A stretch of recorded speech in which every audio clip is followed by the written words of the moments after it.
Welcome to Resiliency Redefined. I'm your host, Robyne, and I am thrilled to share with you information about resiliency, well-being, performance, education, business, parenting, and everything in between.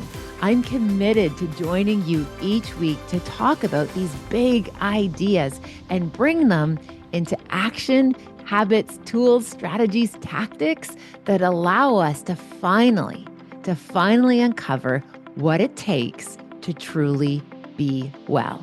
And I'm just so excited that you're here.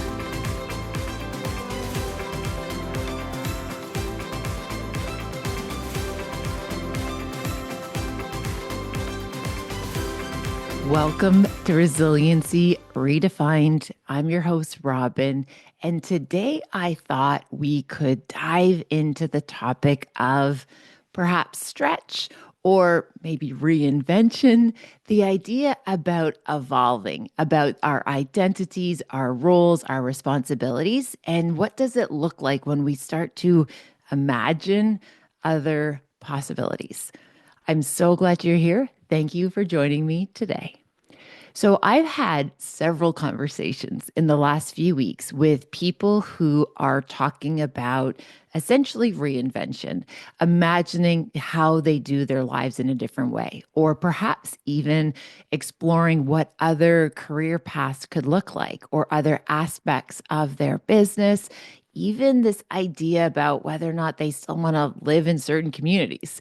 So I thought we could share this time together to talk about this identity piece and why perhaps it creates a lot of anxiety, a lot of uncertainty. And why is it if we're in the middle of these massive seasons of uncertainty, or I guess you could say stressors or unpredictable nature of things, why is it the time that people all of a sudden start reimagining what's possible? And I think there's a really good reason for that.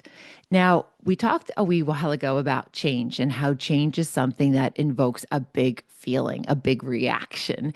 And for some people, it's excitement. They look forward to new opportunities, they look forward to what's possible. Now, the majority of the people, however, find change very unsettling. And we talked about it then, and we'll talk about it just briefly now, is because we as humans crave routine and predictability. Like we will stay in chaotic situations because the chaos is familiar versus the fear of the unknown. The fact that like we would put up with even just like really terrible relationships because it's a known variable versus the fear of the unknown. And I think on some level, there's this idea that it could get worse, or not knowing is worse than essentially the devil you know. So again, we crave predictability. We crave familiar. We crave patterns. And this is like deep in our evolution. Being able to have a sense of your environment, of the players in your environment, is really good for our survival, even if some of those situations are not optimal. So again, it's keeping us perhaps alive, but it isn't necessarily allowing us to live up to our full potential of what's possible when we stretch, when we co-create big, bright futures beyond some of the limitations, especially those limiting beliefs that we put upon ourselves. So again, recently somebody asked me, Robyne, you left a very stable, secure university post to go out as an entrepreneur. And, that must have been so scary. Yeah, for sure. There was part of it that was really scary. I didn't know what the future was going to look like. However, once I stepped outside of that familiar, first and foremost, I do want to acknowledge that I have enormous amounts of privilege given that my husband has a full-time permanent job and benefits and things like that. So yes, it was brave and I had some pretty solid guardrails in place. Also, I had a bunch of education that I knew if this didn't work, I could fall back on that. So there were other variables that contributed to me feeling safe and secure enough to take that big bold step into the unknown. That being said, yeah, I was betting on myself. And I've shared the story before about Hunter asking me to bet on myself because he missed his mom. He wanted his mom around. And I was giving so much to this institution. And again, I've also said before, an institution, an organization, and a company, it is greater than just one person. And I loved my time at the university in certain seasons and for certain reasons. However, there were a few players that really actually, and I looking back in hindsight, I'm actually kind of glad it unfolded the way it did because it pushed me probably in a direction that if everything was just smooth and copacetic, I might not have even entertained taking a big, bold step into my future.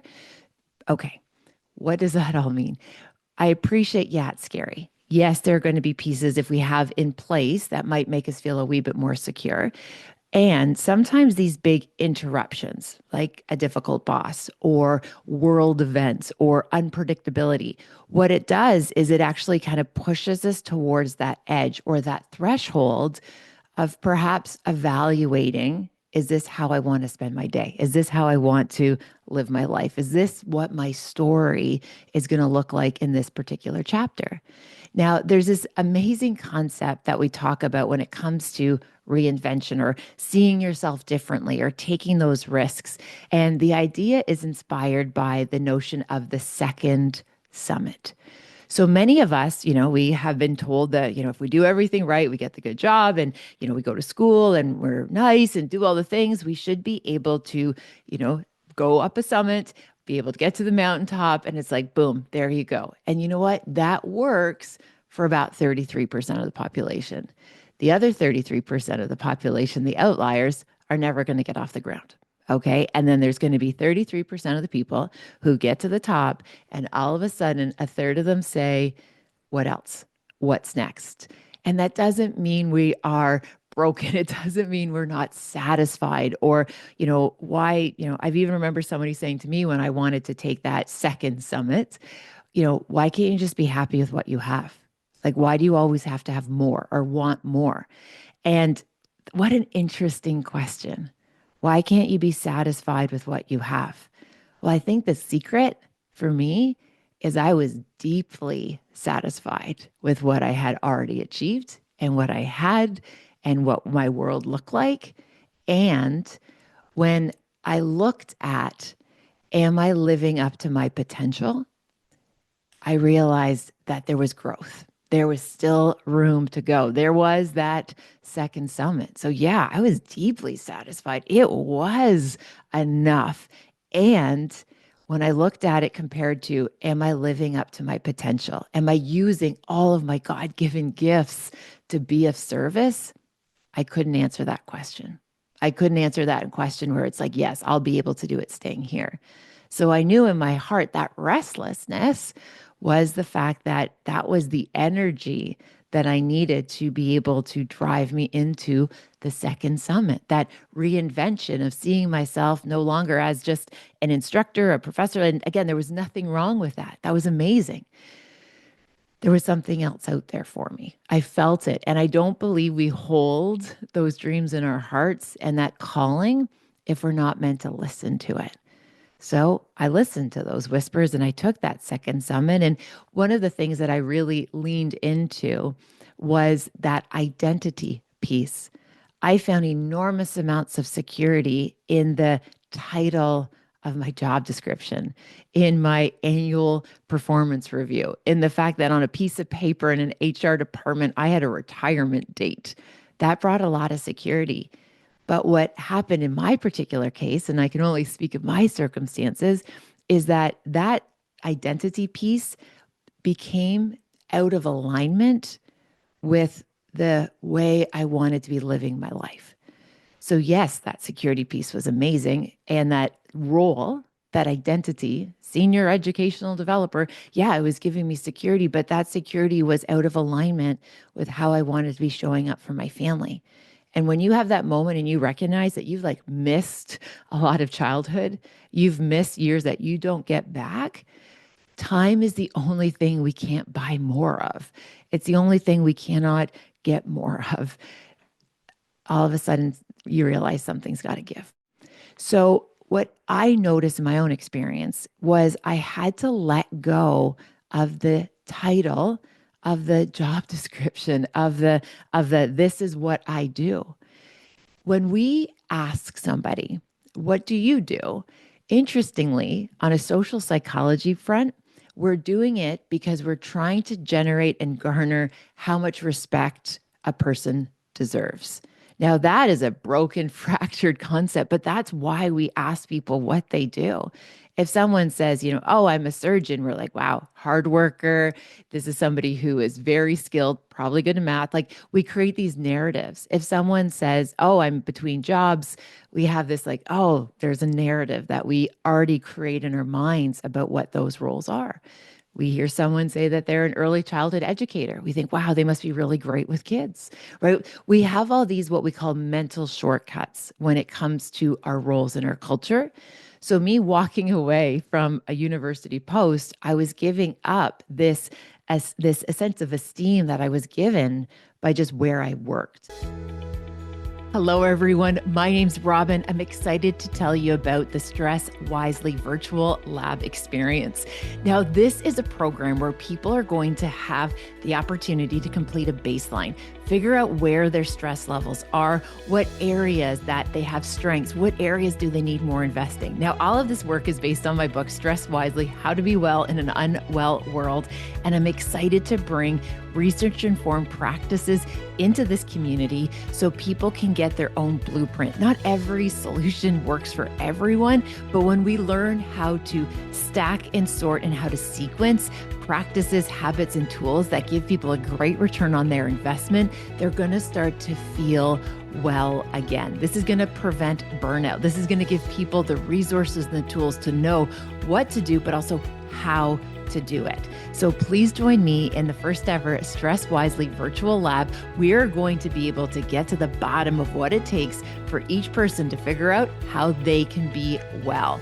Now, we call it a lab because ultimately this is all a big experiment. We need data to make data-driven decisions to know where people are going to start to do the work to feel better. So please join me for the Stress Wisely virtual lab. Lots of information. We saved you a seat. And if you want to radically show up for your team, this is a resource that you don't want to miss. Take good care and we'll see you there. Bye.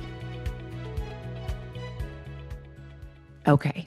So let's dive into that identity piece because James Clear, who wrote the book Atomic Habits, he did a really lovely job at like sharing some really good research that other people had done when it came to identity. And there was one particular study that really stuck out, and it's in that book, and it's also in a few other different social psychology textbooks. And the study looked at a smoking cessation program. So teaching people, helping people learn how to stop smoking cigarettes. And they divided the people into two groups. Now, the first group was instructed that they were going to cut back on smoking. So they had basically like a reduced smoking schedule. So maybe the first day they would 24 cigarettes and the next day they would have 20 and then 18, and they were reducing their intake of smoking. They were trying to quit. The other group was instructed that as of this point, you are no longer a smoker. You are a non-smoker. And they did a lot of narrative work about identifying themselves as a non-smoker.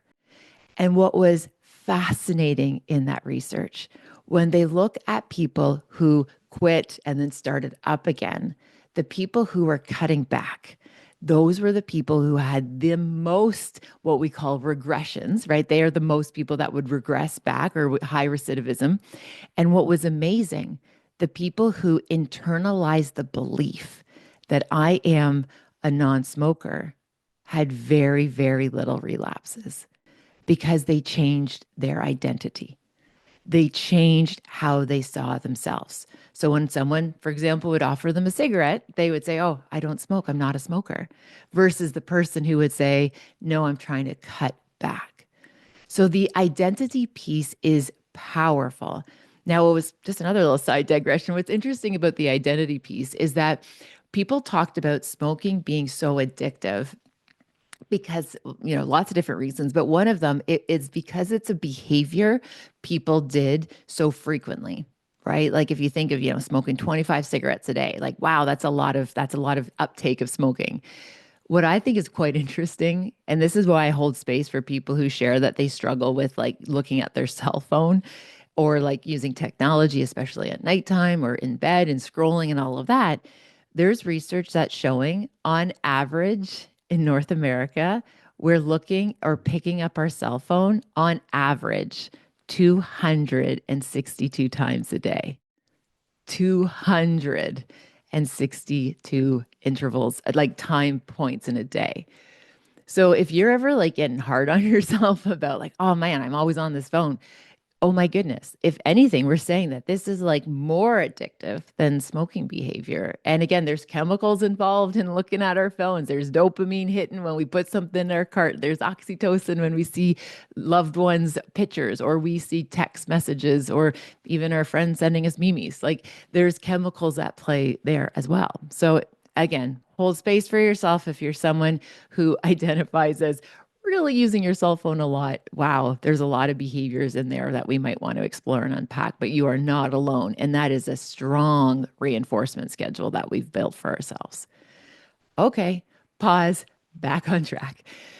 This identity piece, the invitation that I wanted to share, especially for folks who are feeling a wee bit stuck, is I want you to imagine what would be that new identity that to be able to do the thing that you want to do, you need to start leaning into, or perhaps signing off, like essentially having like a little bit like a little retirement party for that previous identity, being like, yeah, wow, I was this role, and I was this lead marketer, I was this broker, I was this real estate agent, and I'm going to bring that tenure to a close to make room for this evolution, to make room for what's next. Sometimes we have to get some of that stuff out of the way to have room for what's possible. Now, in the spirit of this idea of like stretching or leveling up, another theme that pops up when I speak to people is this idea about like essentially worthiness, right? If we were to really get to the essence of what people are talking about, it's why should I be able to live a big bold life? Like why should I be the one that gets to do this? My invitation for you there is we all have gifts and talents and skills, and you don't serve the world by playing small. If you hold those gifts and skills and talents and you don't share them, that doesn't mean that you are a more humble person or you're a more grateful person because you're staying small and meek.